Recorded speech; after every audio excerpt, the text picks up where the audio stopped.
Okay, I hope you can see my screen. If not, please let me know. Can I get a thumbs up? Okay, awesome. Thank you, Johanna.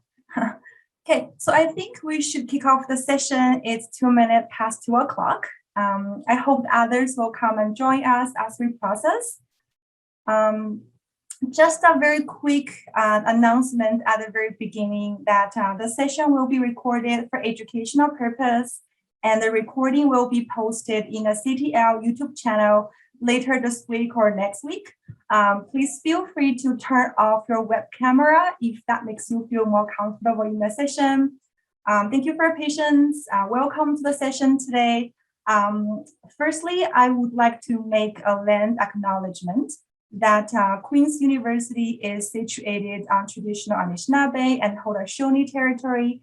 I am new to this land as I just moved in town in July as an immigrant settler. I look forward to further exploring and learning from this land and from our indigenous communities. So let me quickly introduce myself. My name is Yunyi Chen. I am an educational developer at the Center for Teaching and Learning. I am originally from China and I speak English as my second language. I moved to Canada in 2012 as an international student, and I became a Canadian permanent resident in 2018. So while I was pursuing my degree, I encountered and also overcame many challenges. And one of my biggest challenges is related to academic writing. Okay, more specifically, critical thinking is part of that. So I'm not really approaching the topic today as an expert. I am not an expert in critical thinking, but I'm actually approaching this topic from the opposite. I was a struggling student, and I am a curious educational developer who really wants to know what had caused my challenges in practicing my critical thinking. And I started my research firstly as a graduate student, and I carried my research into my professional life, whereby I became cognizant that culture played a major role in my struggles, and it impacted me in my academic writing and academic studies. Okay. I'm very excited to have you all in the session today to discuss this topic with you, to also learning from you, and also learning from our panelists who will be approaching this topic from more of an expert perspective. I have also invited one graduate student to join us as our student panelist to add her voice in our conversation today. Okay, I think now is a good time for me to hand the floor over to our panelists to introduce themselves. May I suggest our panelists to go by the alphabetic order of their last name, which means Johanna will be the first. Yeah, classic, my whole life, right? Always have to go first. Hi, everyone. My name is Johanna, and I am an academic skills and writing specialist at Student Academic Success Services, or SASS as we call it, because it's a mouthful to say the whole thing. And also, just for context, in addition to this role, I've spent the last 5-6 years teaching in the classroom, so in the field of art history, here at Queen's and at Concordia and at NASCAD as well. So that sort of informs my perspective today. Okay, thank you, Johanna. Yiyi, I think you are next. Yes. Hi, everyone. My name is Yiyi He. I originally come from China. Now I am a PhD candidate from cultural studies. I came to conduct my doctoral study in 2017. Yep, that's about it. Okay, thank you so much, Lydia. Hi, everyone. My name is Lydia, and my role at Queen's is Intercultural Academic Support Coordinator. And my role is shared between Student Academic Success Services and the Queen's International Center, where I help coordinate programs and services that support the academic success of international students and linguistically diverse students at Queen's. Okay, thank you so much, Lydia. It's my great pleasure to have you all in my session today as a panelist. I appreciate your generosity in your willingness to share your stories, expertise, and experiences with us in today's session. So one quick housekeeping item I would like to share with everybody is that this is a conversational session in which I'll be sharing some of my research, but also I'll invite our panelists to share their perspectives and voices as we process. So the same here, I would like to try my very best to engage everybody in the session today. So hopefully you feel comfortable to ask questions, making comments, or even share your stories as we process the session today. I think it's a great opportunity for us to be here together. I hope we can have this opportunity to communicate, to learn from each other. Okay, so there's no formal Q&A panel session. So the panel session is integrated into the workshop. So we share as we go. Okay, I hope it's clear. So before we officially start, I wanted to have an open conversation with everybody here to share the intentions and goals of the session to avoid miscommunication and misinterpretation. So the session actually aims to help educators identify challenges our international students may encounter in practicing critical thinking from a cultural perspective. So, because that's like where I come from. So we're not exploring this issue from a linguistic perspective. So we're gonna focus on cultural diversity. And I have no intention to simplify the issue, as I understand and acknowledge that critical thinking has different manifestations in different disciplines and in different subject fields. Because I only have so much time, so I will only discuss critical thinking in a very general concept to differentiate from the skills our students from diverse cultural, linguistic, and educational backgrounds have or maybe haven't previously adopted. Okay, so as we process the content, you may realize, some of the challenges are not unique to our international students, but can be shared by other diverse student groups we have on campus. For example, maybe the first generation college students or students from diverse high school experiences, our Francophone students, our new immigrant students, or even students from indigenous communities. I guess the goal really is to inspire ideas in terms of how can we work together or work individually to help every student or all students who are struggling in practicing critical thinking achieve success in academic writing. So this is the overall goal of today's session. Okay, so I guess let's begin with academic challenges. Okay, I am sure most of you have already known that while international students bring widely different skill sets and educational backgrounds into our classrooms, they also encounter unique challenges. And based on research studies, their challenges include, but not limited to, instructional methods, assignment requirements, and writing styles that are different from what they experience in their home countries. Okay, among the many challenges, academic writing, critical thinking or critical analysis, and citation skills are topics that some international students identified as their major challenges in study. And this research actually aligns really well with my personal experience as a former international student. So I was inspired to compose the workshop series with 3 sessions, each addressing one challenge. So in the first session 2 weeks ago, we discovered cultural diversity in academic writing. And in today's session, we're going to explore the challenges related to critical thinking. And the next session is about different citation skills or practices.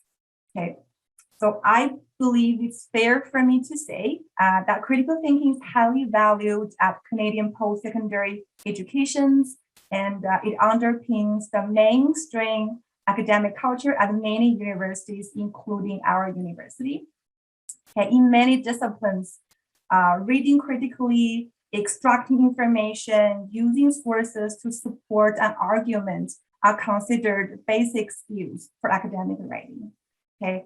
However, some international students, including myself, although are capable of summarizing authors' opinions, but they seem to have trouble explaining their own ideas, therefore are considered to have weaker critical thinking skills in mostly written assignments. So this is the issue we're going to talk about today. But this is not to say that students from diverse cultural, linguistic, and educational backgrounds are unable to think critically in academic writing, nor there is an intention to stereotype our students. Because the problem really doesn't lay in cognitive abilities, because it's equally challenging for all students to develop critical thinking skills, regardless of their backgrounds, okay? So I share this belief with you that all students are capable of high-level critical thinking if they are given explicit guidance and ample opportunities to practice.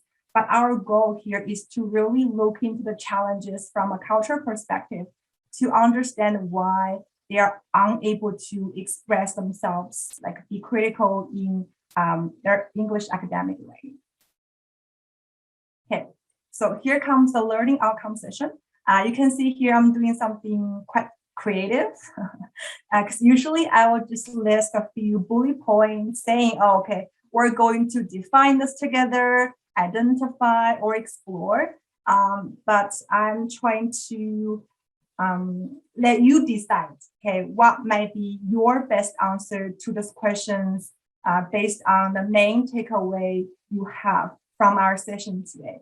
Okay, so I hope you find your own answer to these questions. What challenges our international students in practicing or demonstrating critical thinking in English academic writing, and what strategies should we use in our own practice to help our students develop critical thinking in our specific discipline or academic contexts.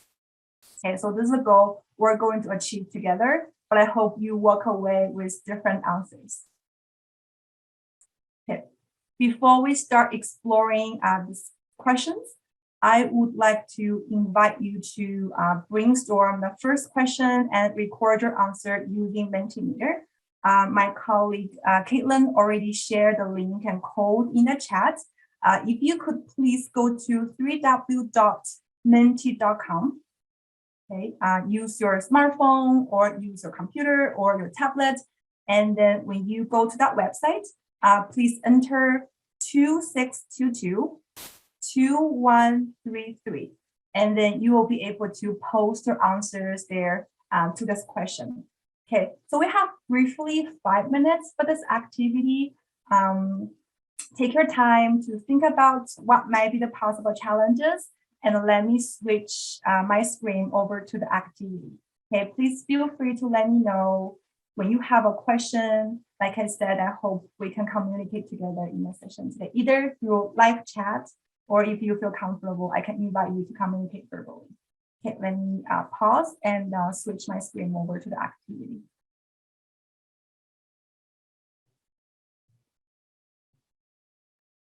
Okay, so I hope you can now see my PowerPoint. If not, please let me know. Okay, so let's move on to the discussion in terms of what challenges our international students. Okay, so I want to firstly point out critical thinking is actually cultural thinking, which is discoverable, if not clearly self-evident, only to those brought up in a culture milieu in which it operates. So basically, this is saying that critical thinking is attached with a membership, meaning students from outside of certain community may not necessarily understand what critical thinking means in this specific community, as we shared in the activity just now. So it's not something our students will know automatically when they sit in our classroom, okay? So I think it's very likely some of our international students may come from educational backgrounds where critical thinking is endorsed very differently than it is in Canada or at Queen's. Okay, so based on research studies, critical thinking is influenced by cultural factors such as strong respect for authorities, different educational strategies, and educational experiences. So we have more reasons than the one I'm sharing in the session today because I don't have time to go through many other reasons. So I'm using them as examples, and there are definitely many more reasons that are waiting for us to explore and study. Okay, so those are going to be the examples we use in today's session. Okay, so let's begin with the strong respect for authority. Okay, and this exists in many cultures. Okay, so I want to use Confucianism as an example. Okay, it is an entrenched value unique to some Asian cultures, and it offers us an insight regarding different cultural contexts of the issue of critical thinking. Okay, so as the scholar mentioned here, Confucianism believes an individual exists as related to others in hierarchical, superior, subordinate relationship with the senior or superior having more power or more authority. Okay, and the Confucian ideology advocates social harmony on all levels, and it expects students to not question their teachers, not stand out, and not to be direct with their thoughts and ideas to avoid offending their teachers or even causing their teachers to lose face in front of the whole class. Okay, so the term study for Confucius means to find a good teacher and imitate their words and deeds. This belief in authority is actually projected in how some of our students behave in the class and in their ways of writing. Okay, and this we will explore a bit more shortly. Okay, before I move on to talk more about this topic, I wonder if anybody has something to share in terms of your experience, your stories, or any comments you want to make at this point. May I share something? For sure. Yeah, go ahead, Yiyi. I feel I can definitely relate to this, like how Confucianism has affected me, and because I used to show very strong respect for authority, since that's how I was taught in China. It has affected me in many ways. When I first began my study in Canada, I often received comments that my writing, like a key problem within my writing, it was lack of critical thinking. I seldom questioned the key problem, like the sources I got from online materials, and I did not double check whether the positionality of the critics or the researchers I quoted would be appropriate for my argument. Also, I relied too much on others' works, and I just referred to what they have said instead of highlighting my own thinking. Yeah. Okay, thank you so much for sharing. I can relate with a lot what you just shared. I wonder if our other panelists has anything to share at this point. Johanna? Yeah, I think that this, really resonates with me as well, but, from a very different perspective from Yiyi, but that, just being in the classroom, and I'm sure other educators recognize this as well. And when I first started teaching, I used to think that a lot of my international students were very quiet because of a language barrier or a language issue. And then only later sort of realizing, actually, there's a lot more going on here, and it's more about, or maybe equally about, culture. And so, just thinking too of one of the first or last classes I had before we moved all online with the pandemic. I had this group of international students from China with this big classroom, lots of space. They all sat right in the front row. So like obviously super engaged, super excited to be there, but silent always in the big class discussions. And so this really resonates with me in terms of understanding that better. But what I did find in that class is that by giving worksheets, really targeted worksheets with questions that people could answer as a group, that the students were really willing to question the reading and their peers and to have these really in-depth conversations that wouldn't happen if we did it like with sort of the sage on the stage kind of approach. So yeah, and this, sort of clarifies why that happens better. Okay, thank you so much, Johanna, for sharing. Lydia, you have any point to make at this point? Yeah, what Johanna just shared made me think about I don't know if others in our session today have heard of the deficit model of the way international students have historically been viewed at Canadian post-secondary institutions, where, if we use Johanna's example and we hear, students are being quiet and they're not sharing, and our thoughts could be, well, maybe they're not intelligent enough, or maybe they need to change in order to fit in here. And so there's this narrative of, international students aren't good enough and they need to change. And I think we really need to change that. And kind of like what Johanna was saying is we need to see the strengths that international students are bringing to our learning context, and understand that not necessarily, like when we're talking about Confucian heritage culture and imitation, well, imitation is an academic skill. And we do actually use it at Canadian institutions, right? We always are providing models for students, and students find models helpful, and then we want them to imitate those models and structures and things like that. So kind of shifting the narrative and the way that we view students, and not necessarily trying to make learning experiences easier for them, but to make them more equitable. And we definitely saw that come up in that Menti theater that you shared, Yunyi, about, making sure our assumptions and our expectations are clear when we're asking students to participate in something, and designing assignments that aren't just, for students who can speak the loudest and are most comfortable getting up and critiquing something or sharing their opinion and things like that. But yeah. Okay, thank you so much, Lydia. I think to move away from a deficit model is a key theme of all the workshops I'm developing and offering at this point. Yeah, we can talk about more later as we process. Thank you so much for sharing.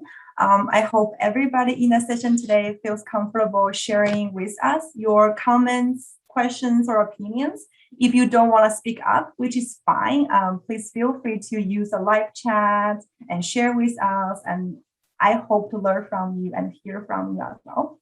Okay, so let's move on to another cultural perspective.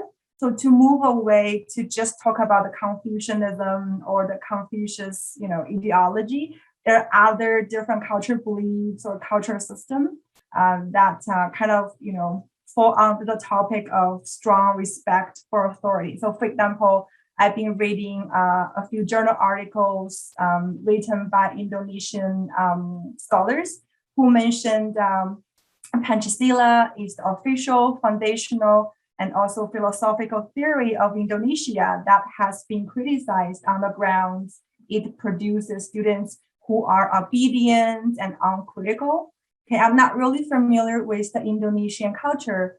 If anybody from our group today has more knowledge, please feel free to share with us. So I'm just using this as an example, the strong respect for authority does exist in many other cultures.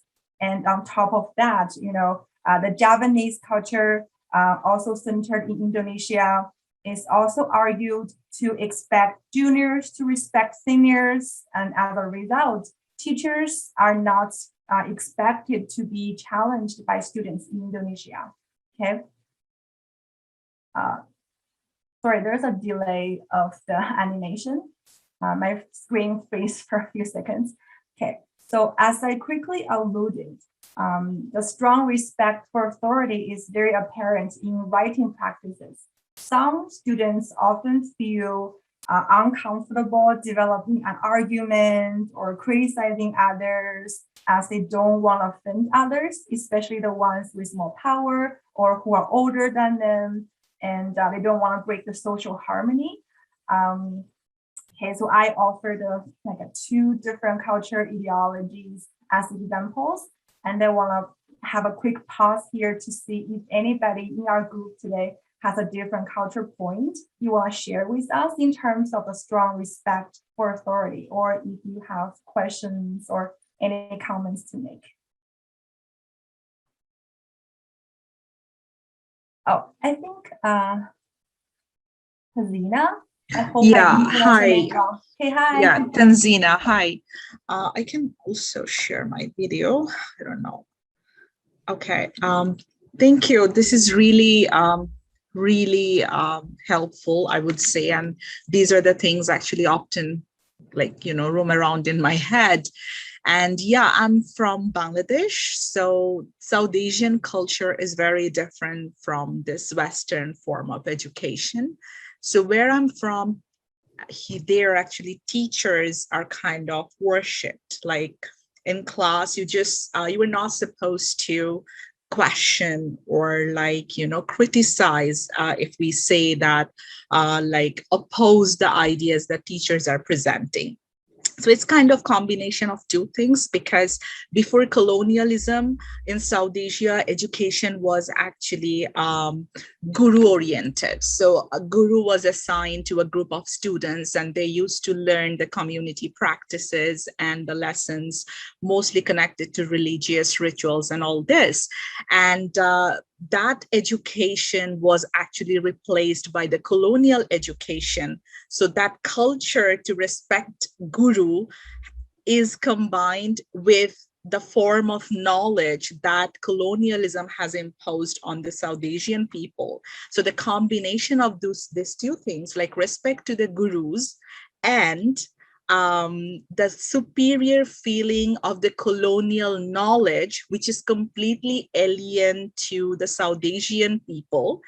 So kind of accepting that without questioning, and that knowledge which has no connection to the South Asian culture and society, that has been going on for in the post-colonial areas.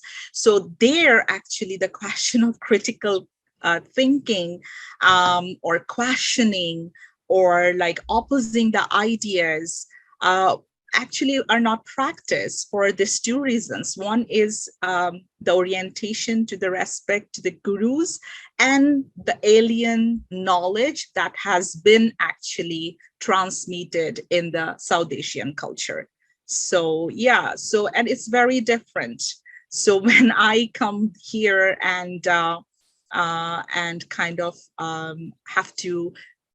have seen in the class, asking questions or questioning or opposing openly is kind of not in my, learners' habits. So yeah. Thank you so much for sharing and enriching our conversation today, because I do appreciate when you mention, the colonization in education and the culture shocks our students may have been through up to this point. Yeah. Important for everyone else here to hear. Thank you so much for sharing. We kind of whatever has been taught in the institutions, and especially in the Western, knowledge system, it's kind of most accepted in our culture. Oh, that comes through the book and that comes through the teacher. So it's kind of like Bible, something like that. Okay, thank you so much for sharing. So with that, let's move to the second culture factor, which has something to do with a different educational strategy. Some of our international students may come from examination-focused or teacher-centered educational system.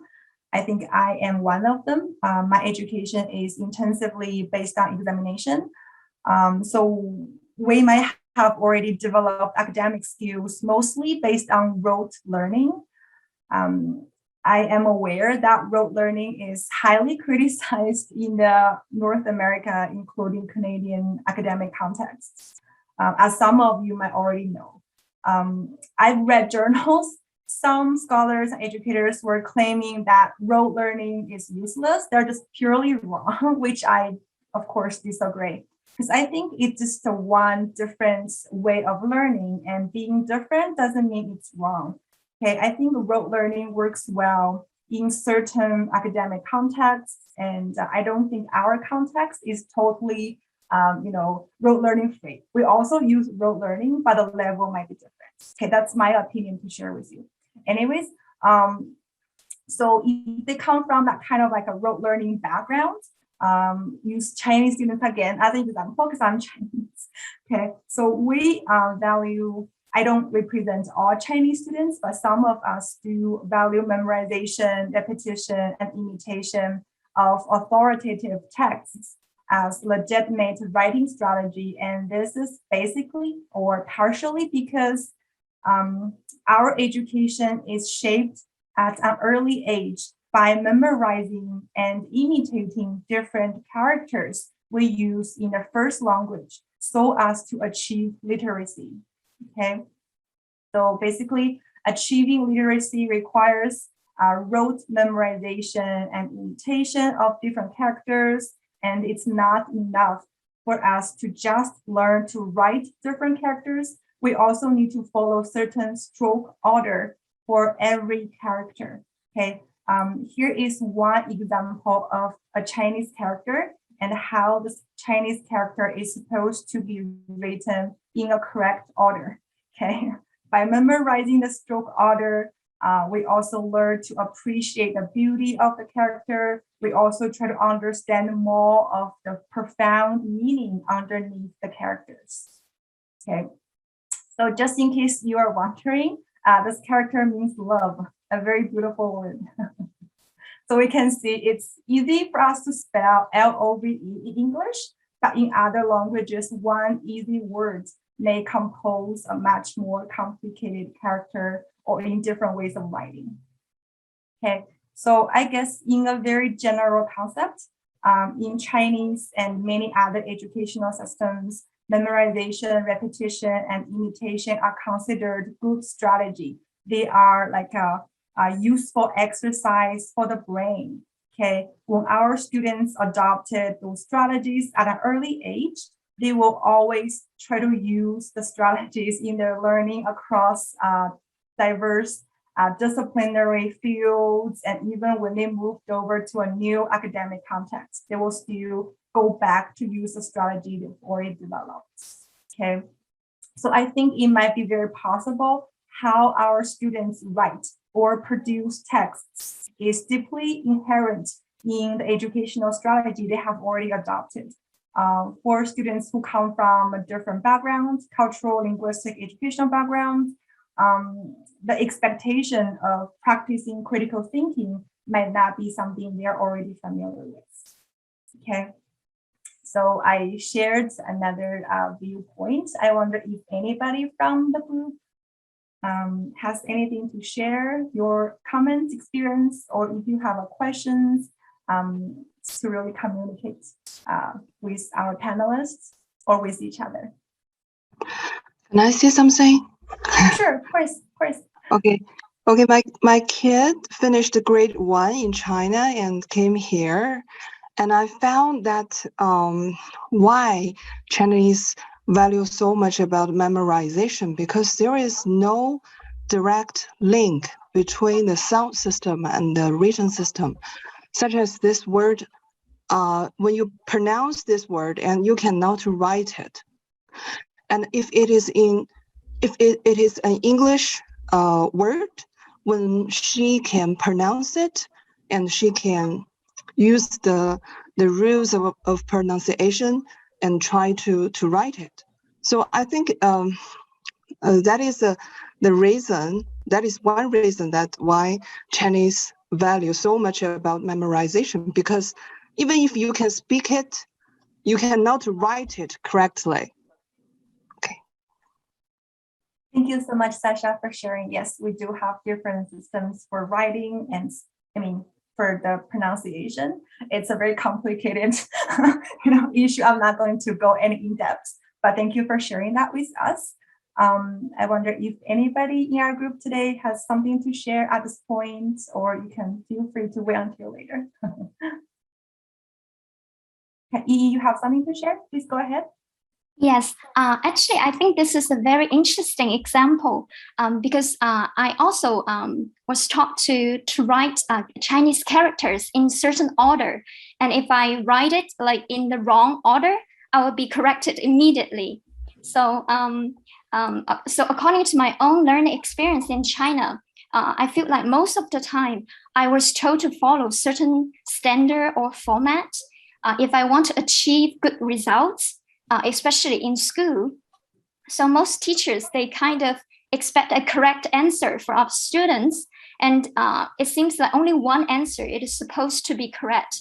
I find it might work better for me if like students are encouraged to learn how to seek an answer by ourselves so that so that we can enjoy the learning process. And actually, I think the learning process is what truly matters. Okay, thank you so much for sharing. Thank you so much for sharing. I think I just muted myself. I think I shared a similar experience with you in terms of there's always one right answer. And I think this might be something other cultures also share. And if you are always trying to find one correct answer or try to think what might be the answer my teacher is expecting me to give, it might be less likely for you to practice and use critical thinking skills. So the different educational strategies we go through might become either a challenge or energizer for us to, develop different skills in academic studies. Okay, thank you so much, everyone. So let's move on to the last but not the least cultural factor, which has something to do with our different educational experience. Okay. So based on research studies, some international students' challenges in practicing or demonstrating critical thinking might be a projection of their very limited experience in writing English academic papers. Okay, I have gathered a few research studies here to share with you. So firstly, some scholars found out students from some Asia or Middle Eastern countries seldom get involved in English writing in general, and even less in academic writing. Okay, and use Chinese and Greek students as another example. They are reported to have very little prior experience writing papers in their home countries, where classes tend to largely based on standardized examinations. And we also have international students who claimed that they had written very little in English, okay, never done more than sentence level kind of writing in their previous educational experience. So because of their limited experience in writing English academic paper, so they may not know how to meet the requirement of practicing critical thinking or having your own voice in writing. So it might not be something they know naturally. Okay, so I am one of them. He also shared my experience. We don't really know what does it mean to be critical in your writing, because we feel like the scholars may always, produce better words. There's no chance for us to write better than the scholars, than the PhDs, than our teachers or instructors. So we are very careful in terms of, being critical or criticize their ideas. So that could be another reason. Okay. I guess that's something I'm prepared to share. I wonder if there's anything else, either from our panelists or from our groups, in terms of different educational experience.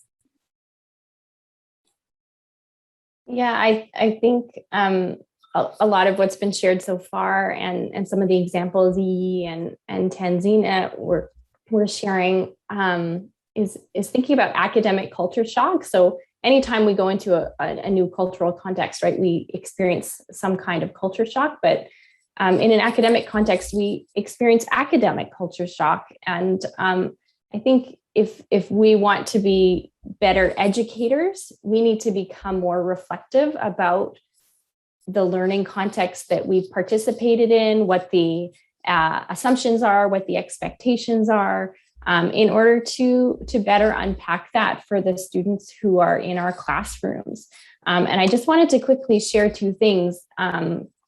One of which is a certificate program that SASS and Quick offer at Queen's that helps support students experiencing academic culture shock. And another one is there is a new podcast where you can hear experiences from international students. And in the very first episode that's about culture shock, the host, Amir, who is a PhD student at Queen's, talks about, having to write a critical analysis and then receiving it back from his professor. And his professor was, he got a bad grade and because he thought he was very, very critical, but in fact, he was too critical. And he didn't know he wasn't allowed to be too critical. He had to find the right amount of critical in that assignment. So I think it's real.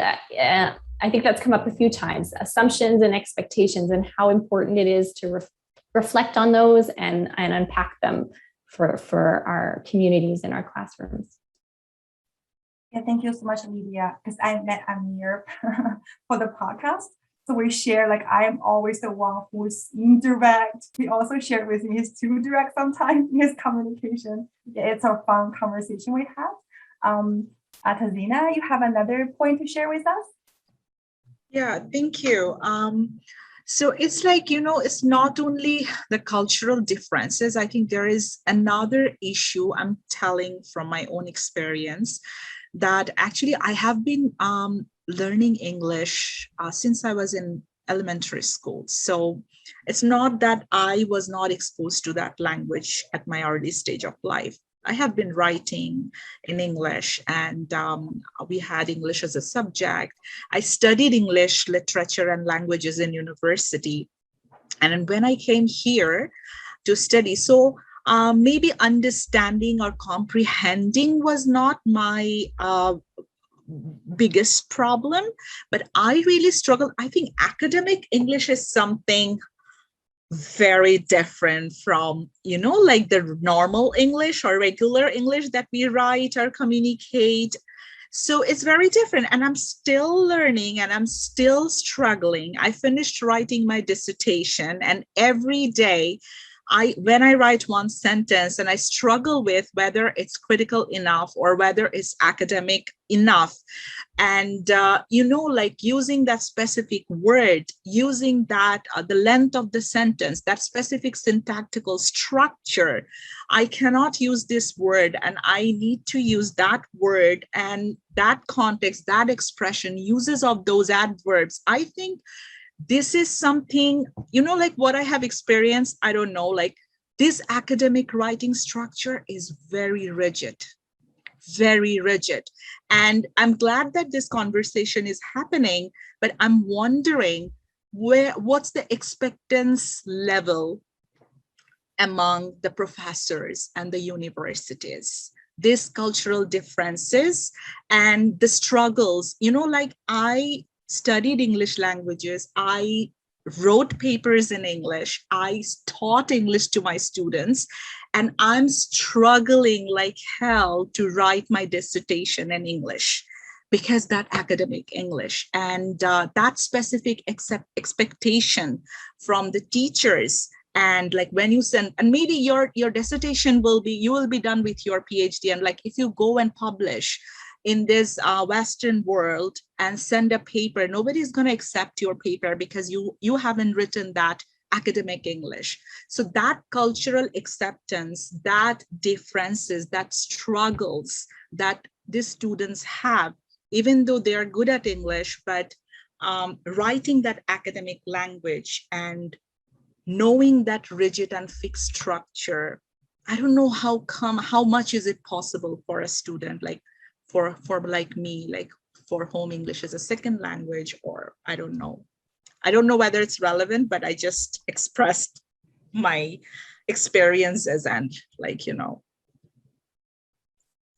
Is it okay if I build on that? Because I really relate to what you're saying. And I think I shared this the last session in this series. I think I put this in the chat, but when I started writing academically, a lot of the writing that I had done before was creative writing, which I loved. And so when I started writing in the academic structure, I always would keep like the thesis till the end, which is, exactly the opposite of what you're kind of taught to do in this sort of Canadian academic context. And so it was always like everything was building to this giant reveal that was going to happen at the end. And so having to learn to turn that around and to write in this different kind of way took a lot of time. And I think this kind of comes back to, what Lydia was saying about modeling and how we do have these models of like, here's the structure that you're meant to follow and participate in. Actually, we are modeling, right? Sorry to interrupt you, but actually we are following this memorization and like following this specific structure. So exactly, yeah. And so I think that this has made me reflect a lot on thinking about like audience and expectations and being really explicit about our expectations, because students coming in, even basic ideas like critical thinking, what does that mean to students across different disciplines? And I think coming from an art history background, that hits home a little bit more because that's often something students don't get in high school. And so the kind of methods and critical thinking skills that we use in art history are something we often have to teach in the classroom. We can't expect that anyone knows it, but I think we can start to apply that across the board. And it's like, well, what really is an essay and what does it convey? And kind of diving in a little bit more to what that critical thinking piece means in its specific context, as well as a specific discipline as well, right? As Yunyi mentioned earlier. Yeah. Okay, I hope you can see my screen okay. So I just want to make a very quick summary here. The skill of critical thinking, like the skill of academic writing we discussed in session 1, is not necessarily taught, specifically to our students before they come and join our class. So I think it will be really helpful if our students develop an understanding of the importance of argument together with research and supporting evidence in the construction of English academic writing, and also become aware that the Canadian academic culture expects us to generate logical opinions informed by research, but also they need to analyze others' ideas critically. It also will do our students a great favor if they are offered a chance to learn and practice the required skill in the course they are taking.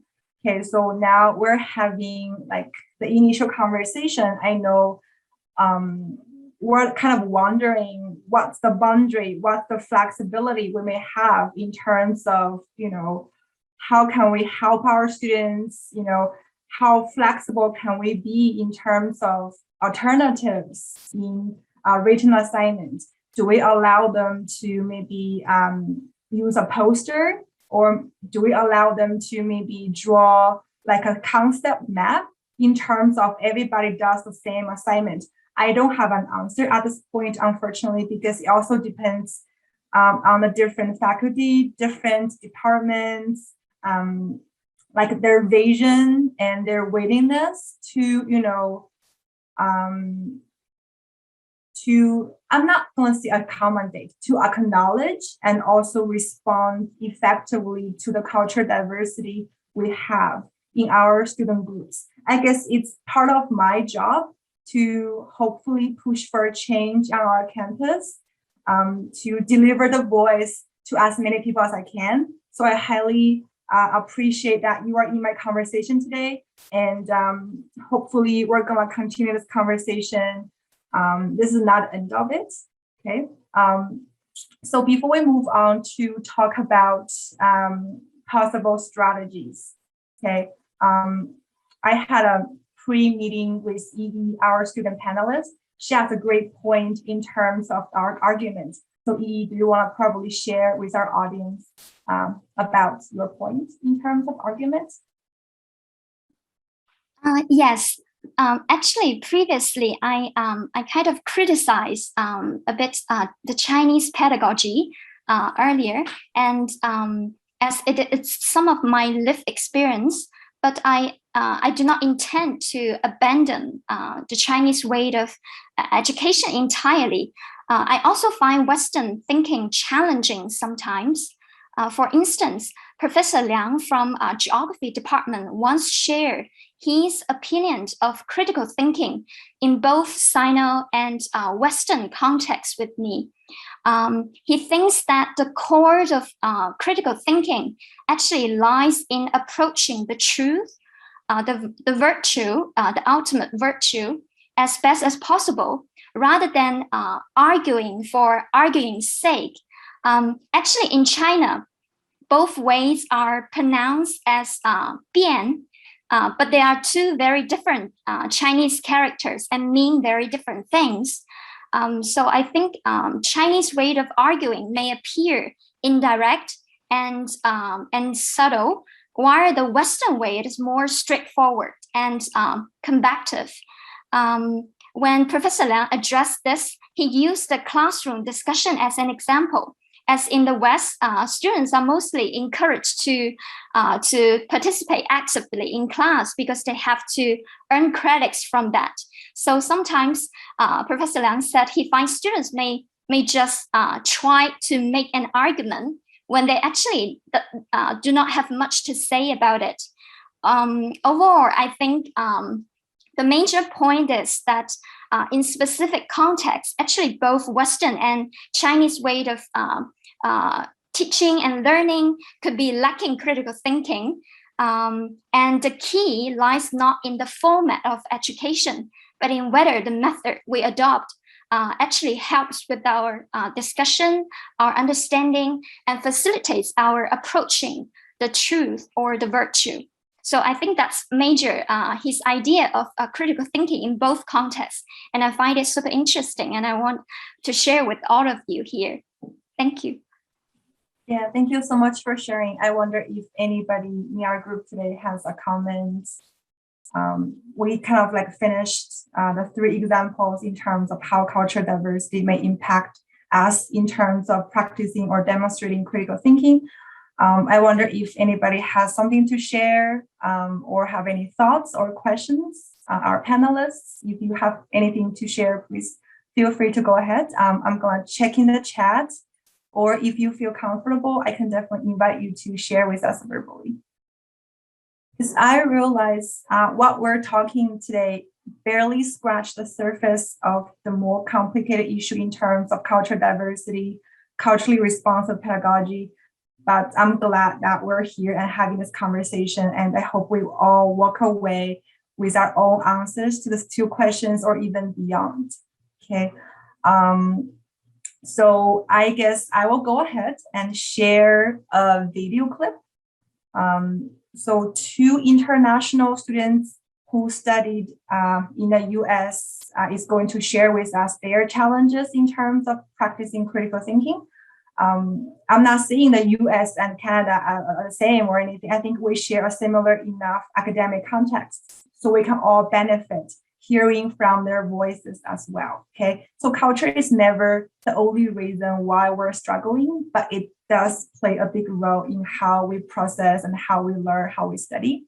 Okay, so if you found the voice a bit small, please feel free to increase the volume on your ends. I've already maximized my volume. There's nothing more I can do. I apologize. So let's watch the video first and then have our conversation. Jean Kaunda is familiar with the wide range of challenges that face international students as they write for American classrooms. Now finishing her PhD studies in public health, she notes that some of her experiences were frustrating. One of my first essays in one of my nutritional class was to write this critical essay about a school lunch program in one of the middle school here in Corvallis. For me, it was hard because we were supposed to write to criticize the way they serve the foods to the children, the way whether it's nutritionally balanced, whether they follow the federal regulations, So for me, it was so hard to criticize, to write everything. Okay, they don't follow this, they are not supposed to do this, they don't do this. Because if I go back to my country, where I come from, Malawi, before 1994, it was so hard for us to criticize anything related to government. It was so hard because if we do that, most of the times people were arrested or something done to them by the government. So I didn't write it, critically the way my professor wanted it to be. So I got a bad grade on that one because I think it wasn't deep enough critically. In Vietnam, you risk the chance of getting penalized if you go outside the classroom and put in extra information other than what's lectured in the class from the teachers. An example was when I was younger, I was given a topic of writing about a typical meeting in the classroom and just describing a class meeting. And so I was here in the classroom writing about the atmosphere of the class, and I thought that wasn't enough. So I looked out the windows and I started writing about the schoolyard, how peaceful it is during study hours. And I started mentioning about the trees and the leaves falling. And I got marked down for that because I wasn't supposed to write outside the classroom. In the United States, for example, in my history of medicine class, I didn't do very well as I thought I would on my first paper, because I didn't go outside the classroom and finding information to put down on my papers. So the main difference here is that extra information and the students' own opinions are so valuable in essays. Okay, so as I also read from the journals, some Indonesian students also reported religious reasons for not feeling comfortable to be critical in writing and in their study process. So like I already alluded, culture is not the only reason for the challenges or struggles, but it does play a role that we should not ignore. Since we're talking about critical thinking, in today's session, I think it will be helpful for me to share some critics people have about discussing culture differences as a factor that impact our critical thinking. So firstly, I think we should not just blame it on the different cultures where students come from, okay? If they do not know how to practice critical thinking in academic writing, there might be multiple reasons. And also students who do not meet this requirement can also be domestic students, okay? As we discussed in session 1, oversimplification of culture that needs to be avoided, as it will lead us to think ethnocentrically or make assumptions that all students from a particular culture or country will all write alike. Okay, this oversimplification of culture is very likely to perpetuate cultural stereotypes or even cultural hegemony. So the reason for us to talk about cultural diversity is not to say, oh, all Chinese students, they are, not comfortable write critically. That's not what we're talking about today. What we're talking about is like when we realize or notice we have students who are challenged in English academic writing, in critical thinking, in citation practices, as our panelists and some of you already mentioned, it's not because they're not smart enough or they're lazy, they don't want to learn, because there are complicated reasons in terms of culture, even their first language, the educational background they come from, even their socioeconomic status could be an influential factor that play a role in their academic studies, in their academic writing. So I think we already aware that as educators, our job is to not to say, oh, you need to catch up. I guess our job is more for like education, right? If I realize, or if we realize our students are struggling, then we can probably approach them, be a bit more approative and proactive and say, oh, do you need my help, or do you understand, what you are required to do in this assignment? So that's the focus of our today's talk, is to understand their complicated reasons underneath our students' challenges or struggles, and do what we can, try our best to support our students. Okay. I think the issue of critical thinking may also depend on the nature of the assignments we ask them to do, or the transparency of the requirement or criteria. So it seems highly impractical for us to separate critical thinking from a specific academic context, or even the conventions we use in our discipline in writing. Okay, I guess I've already said this a few times, to avoid deficit model, as Lydia mentioned. When we encounter, some students, when they are challenged, when they are seem to be, discharged from our class, so there might be some reasons that's worth our exploring. Okay, so I guess before we move on to talk about strategies, we have a quick minute for anybody who wants to share your last thoughts or opinions, or if you have questions. I appreciate, we are all here today, like I said, it's an important conversation we're having, and I hope to carry this conversation into other workshops or into other events we're having at Queen's. Is it okay if I share something? Yeah. So I think I find this point about not making assumptions really powerful. And I think one of the things we try to do a lot at SASS, Student Academic Success Services, is really empower students to think about the choices that they're making in their writing. And so it isn't so much, sometimes a lot of students, and that can be EAL students or domestic students who had English as their first language, they'll ask, well, what is right or what is better? And really sort of getting into a conversation and breaking down that a lot of times it's not that one is right or one is better, it just has a different effect on the reader. And what is it that you want to say as a writer? And so we spend a lot of time working on those kinds of things. And an example I sometimes pull into those conversations is, and some people might be familiar with this as well, but a few years ago at UBC, there was a student, a NISCA student, Patrick Stewart, not the actor Patrick Stewart, but and he wrote a dissertation in architecture about Indigenous ways of knowing in architecture, and used no punctuation and almost no capitalization. And this was sort of widely reported in the press. And one of the things he said is that in the first version of this, a lot of the criticism he received was, oh, well, you don't know how to write. And you are breaking all these conventions and rules.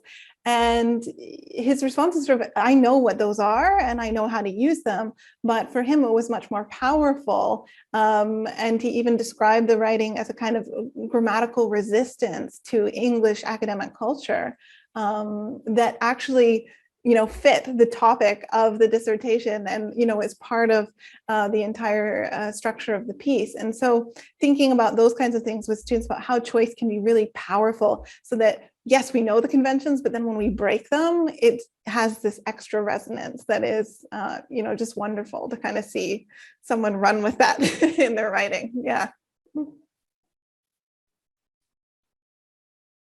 Anybody else from our group has something to share before we move on to talk about strategy?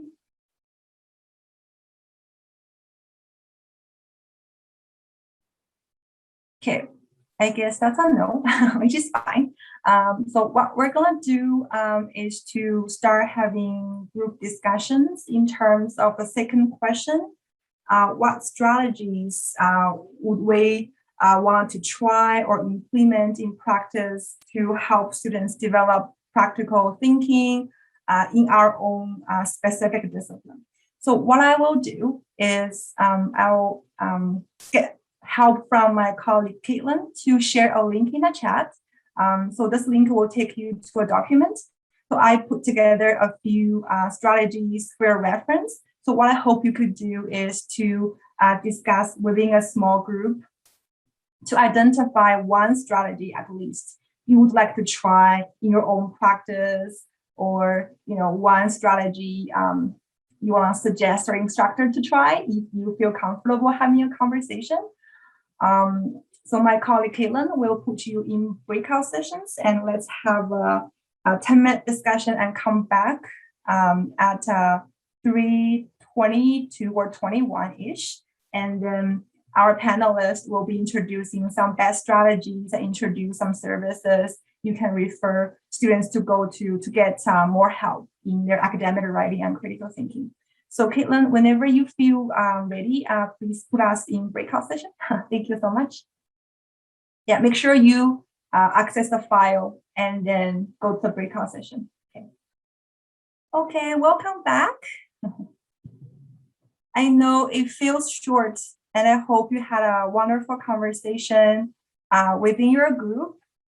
Like I promised, I will leave the rest of the time to our panelists to introduce some best strategies and offer some resources. So let me share in my screen. Okay, just give me 1 second here. Okay, I hope you can see my screen okay. And Johanna, over to you. Okay, thanks. So, I mean, I don't know if I'd call these best strategies necessarily, but thank you for that. But it's just a list of a starting point, really, and things to think about. A lot of this, and Lydia and I had a chat about some of these before today, and we kind of came up with the sentence that's in bold at the bottom, that when we're thinking about teaching critical thinking to our students, it really means that we're talking about the process over the product. And I think a lot of times students see something like an academic article or an essay, and we give them this finished version of something, and we don't really spell out for them how we got there. So a lot of these strategies are geared towards teaching that part of the process. And again, this taps into the idea that, even a lot of academics, depending on what field you come from, don't agree on what critical thinking means. It varies dramatically from one discipline to the next. So, teaching that in every kind of course can be really useful. So some of the things here, the targeted worksheets we talked a little bit about earlier, I found sometimes stepping outside of the academic writing, so creative writing, sometimes amazing observations come out of creative writing that students feel too shy or scared to express in other forms of writing because they don't seem academic enough, but actually, depending on how you frame the activity, that can be really useful. And then also thinking, does it need to be expressed in writing? Can students show critical thinking in other ways? When I taught last year, we did, if anyone knows the Getty Challenge, where students recreated a work of art using their own bodies or objects in their house. Lots of students ended up like beheading their dads to imitate Artemisia Gentileschi, if anyone's familiar with her work. But, trying to step outside the kind of writing space, sometimes that generates something new. Always using those probing questions to get things going. That's a really helpful strategy for really anyone. And then a lot of this using models of critical thinking in the classroom. The last 3 examples are sort of different ways to do this. And I'll just sort of highlight the last one, especially where I find students are really excited to learn about what you as their professor might be doing. And so explaining to them, where did you start? What was your research question? And sort of turning that into an interactive discussion, for whatever your most recent project was, and take them through all of the steps, all of the false starts, ask them, what would you have done next if you were me, right? And really illustrate that process. Not only will they love it, but it will give them a much better sense of the kind of work that we do in academia that often ends up just as, one very small paper in the end, but is this long, complex thinking process and testing process that comes before. So hopefully these are helpful, and I'm sure there's lots of other great strategies that people could share too. So. Lydia, do you want me to move over to the resource page? Yeah, if you could move to the next slide, that would be great. So I've also put in the chat there links to each of these resources that I'll briefly go over. But these are all resources that are connected to either Student Academic Success Services and or the Queen's International Center. A few of them are partnership programs, but it may be helpful for you to get to know them, but most importantly, to refer students to them. So we have 2 online tutorials here. One is Academics 101, which is a great foundational online tutorial helping prepare students and kind of unpack a lot of these assumptions and expectations. And then there is a second year success resource called Leveling Up, and that is also an online tutorial, so it can be completed at any time, and it goes into a bit more depth about critical thinking. And then I referred earlier to the Academic Connections Certificate. So this is, a certificate program that's available at any point in time. A student can get connected to it, and there are 4 online modules about overcoming academic culture shock to do with writing, learning, communication, and academic integrity. And then it also helps students get connected to some of the one-on-one support. And so Student Academic Success Services offers a variety of one-on-one appointments. They offer English as an additional language appointments where students can get one-on-one help with academic English skills. There's also academic skills appointments where students can meet with an expert. Johanna is one of those experts.